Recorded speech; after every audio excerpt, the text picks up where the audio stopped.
Black colour की posh car आकर एक हाई राइज बिल्डिंग के सामने रुक गई।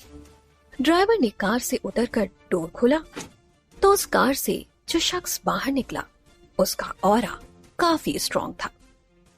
उसने एक ब्लैक कलर का इटालियन डिजाइनर सूट पहना हुआ था, जिसके अंदर उसने एक वाइट कलर की शर्ट पहनी थी। एक भी रिंकल नजर नहीं आ रही थी उसके कपड़ों पर। उसने शर्ट के ऊपर एक ब्लैक कलर की टाई बांध रखी थी और शर्ट की कफलिंग्स में डायमंड के कफलिंग्स लगे हुए थे। उसकी हाइट लगभग 6 फीट, व्हाइटिश रंग, किलिंग लुक वाली आंखें और शार्प जॉ लाइन। उसकी ओवरऑल पर्सनालिटी काफी इंप्रेसिव थी। उसके साइड में चल रहे शख्स के हाथ में एक लैपटॉप बैग था। वो शख्स चलकर उस बिल्डिंग के अंदर आ गया और उसके पीछे पीछे उसके 2 बॉडीगार्ड्स चल रहे थे। गेट पर खड़े हुए उस शख्स के असिस्टेंट अनुज ने उस शख्स को ग्रीट करते हुए कहा, गुड मॉर्निंग बॉस, क्लाइंट्स आ चुके हैं और मीटिंग के लिए आपका ही वेट कर रहे हैं। उस शख्स के मुंह से सिर्फ एक ही शब्द निकला, ओके। और वो अपने लंबे लंबे कदमों से लिफ्ट की तरफ बढ़ने लगा। लिफ्ट से बिल्डिंग के 12th फ्लोर पर पहुंचकर वो शख्स लिफ्ट से बाहर आया और अब तेज कदमों से अपने केबिन की तरफ बढ़ने लगा। उसके ऑफिस के लोग उसे गुड मॉर्निंग विश करने लगे, लेकिन उसकी नजरें तो जैसे उसके एम पर ही थी, जो अभी होने वाली मीटिंग थी। वो सीधे अपने केबिन की तरफ बढ़ा। केबिन में बैठे क्लाइंट्स ने हाथ मिलाते हुए अपनी डीप आवाज में कहा, हेलो मिस्टर वालिया, हम लोग आपका ही वेट कर रहे थे। इस शख्स का नाम है एकांश वालिया। एकांश ने चेयर पर अपनी जगह लेते हुए कहा, let's don't waste time and start the meeting. Ekansh अब मीटिंग में बिजी हो चुका था। मीटिंग के दौरान एकांश का फोन बजा। बीच में एकांश की मीटिंग को डिस्टर्ब करने की हिम्मत सिर्फ एक ही शख्स की हो सकती थी और वो थी एकांश की भतीजी श्रेया वालिया। श्रेया अभी सिर्फ 3 साल की थी। असल में श्रेया कुछ बोल नहीं पाती थी, लेकिन उसकी नैनी ने एकांश को फोन किया था। नैनी ने घबराते हुए एकांश से कहा, सब श्रेया बेटी खाना नहीं खा रही है, वो काफी ज्यादा उदास है, अब मैं क्या करूं? एकांश ने श्रेया की नैनी को सिर्फ एक ही जवाब दिया, leave this job right away. और उसने गुस्से में फोन रख दिया, जिसके बाद एकांश ने अपने घर की केयरटेकर सुनीता जी को फोन लगाया। हेलो सुनीता जी, आप प्लीज श्रेया को खाना खिला दीजिए और नई नानी के लिए इंटरव्यूज अलाइन कीजिए। अगर वो अभी भी खाना नहीं खा रही है तो मुझे बताइएगा, मैं खुद आकर उसे खाना खिलाऊंगा। बोलते हुए एकांश ने फोन रख दिया। सामने बैठे हुए क्लाइंट्स ये सब नोटिस कर रहे थे कि एकांश, जो कि काफी स्ट्रॉन्ग पर्सनालिटी वाला इंसान है, अपनी भतीजी को लेकर वो एकदम नरम पड़ रहा था। कहते हैं ना, राक्षस की जान तोते में बसी होती है। एकांश का भी यही हाल था। एकांश के लिए श्रेया ही वो पंछी थी जिसमें एकांश की जान बसती थी। एकांश ने अपनी मीटिंग खत्म की और वो घर के लिए निकल गया। श्रेया एकांश के गुजर चुके भाई की इकलौती निशानी थी। उसके भाई ने मरते वक्त एकांश को श्रेया की जिम्मेदारी सौंपी थी। असल में तो एकांश एक कुंवारा बाप बन गया था। इधर एकांश के ऑफिस से कई किलोमीटर दूर यष्टि जैन एक जॉब इंटरव्यू के लिए वेटिंग एरिया में बैठी हुई थी। जब उसका नंबर आया तो वो जल्दी से इंटरव्यू के लिए केबिन में आई, लेकिन अंदर जाकर उसे पता चला कि ये जॉब फेवरिज्म की वजह से किसी कैंडिडेट को ऑलरेडी मिल चुकी है। यष्टि उदास होते हुए अपना सिर झुकाए केबिन से बाहर आई। अब यष्टि को गुस्सा आ चुका था। उसने एटीट्यूड में अपनी इंटरव्यू की वो फाइल रिसेप्शन पर जोर से पटकते हुए कहा, अगर आप लोगों को फेवरिज्म से कैंडिडेट हार करने होते तो लोगों का टाइम क्यों वेस्ट कर रहे हैं? Better call selected candidates only. इतना कहते हुए यष्टि उस कंपनी से बाहर निकल आई। उसने एक लंबी सांस ली और उदासी भरा चेहरा लेकर वो बाहर आकर टैक्सी का वेट करने लगी। उसकी ये उम्मीद भी टूट गई थी। एक टैक्सी आकर रुकी और वो उसमें बैठ गई। उसे घर की डायरेक्शन बताकर वो सीट से सर लगाकर आराम से बैठ गई। उसने अपने फोन को उठाया और उसमें फिर से जॉब वैकेंसी देखनी शुरू कर दी। इधर एकांश अपने साथ श्रेया को बाहर घुमाने लाया था। वो अक्सर श्रेया के साथ बाहर आइसक्रीम खाने आता था क्योंकि श्रेया का मूड उससे बहुत जल्दी ठीक होता था। उसे आइसक्रीम बहुत पसंद थी।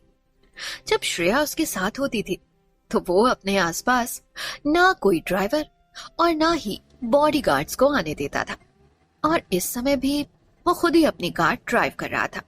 श्रेया अभी भी काफी उदास थी। उसने विंडो की तरफ अपना चेहरा फेर कर रखा था और वो रोड पर ही अपनी उदास आंखों से देख रही थी। एकांश ने कई बार उसका ध्यान अपनी तरफ खींचने की कोशिश की, लेकिन श्रेया सिर्फ कार की विंडो से बाहर देख रही थी। रेड लाइट पर जब एकांश ग्रीन सिग्नल होने का वेट कर रहा था, तब यष्टि की टैक्सी एकांश की कार के एकदम साइड में आकर रुक गई। यष्टि ने अपनी टैक्सी से बाहर झांका तो उसकी नजर एकांश की कार विंडो से झांक रही उदास श्रेया पर पड़ी। यष्टि ने बड़े ध्यान से श्रेया की तरफ देखा तो उसे उसका चेहरा अपने से भी ज्यादा उदास दिखा। उसने मन में सोचा, इस छोटी सी बच्ची को ऐसा क्या गम है जो ये इतनी उदास है? मुझे तो लगा था कि सिर्फ मैं ही उदास हूं, लेकिन कितनी क्यूट है ये छोटी सी बच्ची। उसने सोचते हुए अपनी टैक्सी की विंडो का ग्लास नीचे किया और श्रेया का ध्यान अपनी तरफ खींचने के लिए उसने अपने हाथों से कुछ फिगर्स बनाई। उसने एक बर्ड बनाया और वो उसको उड़ा रही थी। इधर श्रेया का ध्यान अभी तक उसके चाचा नहीं खींच पाए थे, एक अनजान लड़की ने खींच लिया था। श्रेया का पूरा ध्यान साइड वाली टैक्सी में बैठी हुई यष्टि पर ही था। वो अपने हाथों को उठाकर उसकी नकल करने की कोशिश कर रही थी, जो कि बगल वाली सीट पर बैठे एकांश ने नोटिस कर लिया था। उसने थोड़ा श्रेया की सीट की तरफ झुककर विंडो से बाहर देखा तो उसकी नजर यष्टि पर पड़ी। कुछ पलों के लिए एकांश की नजर यष्टि के ऊपर ठहर गई। यष्टि एक सीधी, सिंपल और खुशमिजाज लड़की है। उसका रंग गोरा, लंबी पलकों से ढकी हुई बड़ी बड़ी आंखें, गुलाब की पंखड़ियों जैसे होंठ, खूबसूरत सिल्की बाल और अच्छी खासी 5 फीट 8 इंच की हाइट। इस समय यष्टि श्रेया का ध्यान अपनी तरफ खींचने में इतनी बिजी थी कि उसने अपने ऊपर पड़ती हुई एकांश की नजरों को नोटिस ही नहीं किया। एकांश उसकी सारी हरकतों को बड़े गौर से देख रहा था। एक पल के लिए एकांश यष्टि को देखता ही रह गया। जो बात उसे उसकी तरफ आकर्षित कर रही थी वो था उसका श्रेया को अपने में इन्वॉल्व करना, जो वो अब तक नहीं कर पा रहा था। अब सिग्नल ग्रीन हो चुका था। यष्टि ने श्रेया को एक फ्लाइंग किस दी और टैक्सी ड्राइवर ने टैक्सी को आगे बढ़ा दिया। श्रेया से इस मुलाकात ने यष्टि के मूड को ठीक कर दिया था और श्रेया का भी यही हाल था। इधर एकांश अपनी ड्राइविंग सीट पर वापस आया और अपनी कार ड्राइव करके वो भी आगे बढ़ गया। इस कुछ पल की मुलाकात ने एकांश के मन में यष्टि की एक छाप छोड़ दी थी। यष्टि और एकांश यहाँ से अपने अपने रास्ते चले गए। एकांश के दिमाग में यही चल रहा था कि कैसे उस लड़की ने श्रेया का ध्यान अपनी तरफ खींच लिया था, जो वो खुद भी नहीं कर पाया था। इधर यष्टि उस बच्ची से मिलने के बाद अब थोड़ा अच्छा महसूस कर रही थी। उसका मूड पहले से बेटर हो गया था। यष्टि अपने घर के नीचे पहुंची तभी उसके पास उसके छोटे भाई शोभित का फोन आया। शोभित ने परेशान होते हुए कहा, दीप, मुझे मेरी हॉस्टल की फीस देनी है। मेरे साथ के सब लोग दे चुके हैं, सिर्फ मैं ही रह गया हूं। आप कब तक मेरी फीस दोगी दीप? यष्टि, जो कि अभी सिर्फ 22 साल की थी, अपने घर की जिम्मेदारी और अपने भाई की पढ़ाई की जिम्मेदारी उसने 16 साल की उम्र से उठा ली थी, जब उसकी माँ उसको और उसके भाई को अकेला छोड़कर चली गई थी। जिस टाइम यष्टि की माँ गई थी, उस समय शोभित 14 साल का और यष्टि उस समय सिर्फ 18 साल की थी जब उसकी माँ उसे छोड़कर गई थी। यष्टि ने अपने भाई को समझाते हुए कहा, तो फिक्र मत कर, मैं 1 या 2 दिन में तुझे तेरी फीस ट्रांसफर कर दूंगी, तू बस अपनी पढ़ाई पे ध्यान दे। ये सारा कुछ यष्टि ने बोल तो दिया था, लेकिन वो ये सब कैसे करेगी उसे समझ नहीं आ रहा था। उसके पास तो कोई जॉब भी नहीं है और अभी कोई इंटरव्यू भी लाइन अप नहीं था उसका। यष्टि अपने घर का दरवाजा खोलकर अंदर आ गई। उसके पास उसकी बेस्ट फ्रेंड सिया का फोन लगातार आए जा रहा था। यष्टि ने फोन को फिलहाल इग्नोर कर दिया। वो घर में आकर सीधे नहाने जाने लगी। इससे उसकी थकान कुछ हद तक उतर जाती। तभी यष्टि के घर के डोर पर नॉक हुआ। यष्टि ने जाकर दरवाजा खोला तो सामने सिया खड़ी थी और गुस्से में उसकी तरफ ही देख रही थी। तूने मेरे फोन को इग्नोर किया, अब ऐसे दिन आ गए क्या कि तुम मुझे इग्नोर करेगी? और इतना कहते हुए सिया यष्टि को साइड में धकेलते हुए अंदर आ चुकी थी। यष्टि के चेहरे पर परेशानी साफ दिखाई दे रही थी। उसने परेशान होते हुए कहा, यार सिया, ऐसी कोई बात नहीं है, मैं कुछ परेशान थी, बस इसलिए नहीं उठाया तेरा फोन। यष्टि जो कह रही थी वो उसके चेहरे पर भी दिखाई दे रहा था। सिया ने आगे बढ़कर उसे गले लगाया और कहा, तू जानती है ना, मुझे तुझे ऐसे देखना अच्छा नहीं लगता। वैसे मैं तेरे लिए एक गुड न्यूज लाई थी। यष्टि ने बुझी हुई आवाज में कहा, क्या ही हो सकता है, अब बता ना, क्या गुड न्यूज है? सिया वहां से सीधे सोफे की तरफ बढ़ गई और उसने यष्टि से कहा, यार पहले बैठने तो दो मुझे, तेरा बस चलता ना तो मुझे अंदर ही नहीं आने देती। यष्टि ने थोड़ा खींचते हुए कहा, यार सिया, अब तो बता दे क्या बात है, अरसा हो गया कुछ अच्छा सुने हुए मुझे। सिया ने अब यष्टि को ज्यादा परेशान नहीं किया। उसने बताना शुरू किया, तू मेरी मौसी को जानती है ना? उनकी भाभी ने उन्हें बताया कि उनके बॉस अपनी बच्ची के लिए एक नैनी ढूंढ रहे हैं। अच्छी जॉब है, सच में। यष्टि ने मुंह बनाते हुए कहा, तो मैंने साइंस से ग्रेजुएशन नैनी बनने के लिए की है क्या? इस पर सिया ने जवाब दिया, यार कभी कभी कुछ काम मजबूरी में भी करने पड़ते हैं। एक बार तू सैलरी सुनेगी ना तो अपनी सारी साइंस भूल जाएगी। यष्टि ने मुंह बनाते हुए कहा, कितनी होगी? ज्यादा से ज्यादा 20,000 या 25,000। सिया ने आंखें चौड़ी करते हुए कहा, यार पूरे 3 लाख है। ये बात सुनकर यष्टि ने कहा, जरूर, साल के होंगे ना?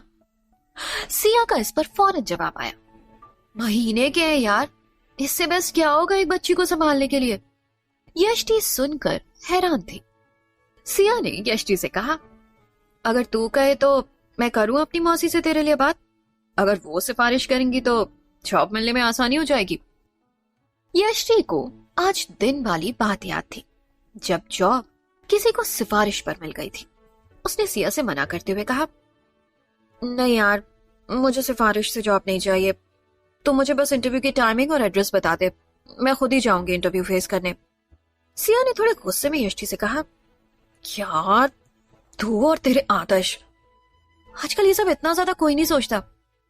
यष्टि ने हल्की सी स्माइल देते हुए कहा, यार तू मुझे लेक्चर मत दे, तुझे पता है कि मैं ऐसी हूं, तो एक काम कर, बालकनी में मेरा इंतजार कर, मैं अभी आती हूँ, दोनों के लिए गर्मा गर्म कॉफी बनाकर। इतना कहते हुए यष्टि वहां से अंदर रूम में आ गई। उसने नहाकर दोनों के लिए कॉफी बनाई और बालकनी में बैठकर दोनों कॉफी पीते हुए बातें करने लगे। इधर एकांश श्रेया के साथ घर लौट आया था। उसने सुनीता जी से कहा कि वो उसे सुला दे और खुद वो अपने रूम में चला गया। एकांश श्रेया को बाहर से ही खाना खिलाकर लाया था।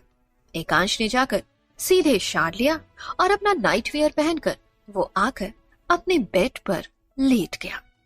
अभी सोने से पहले भी वो श्रेया के बारे में ही सोच रहा था। कल वो इंटरव्यू लेने वाला था। उसने 11 बजे इंटरव्यू लाइन अप किए हुए थे।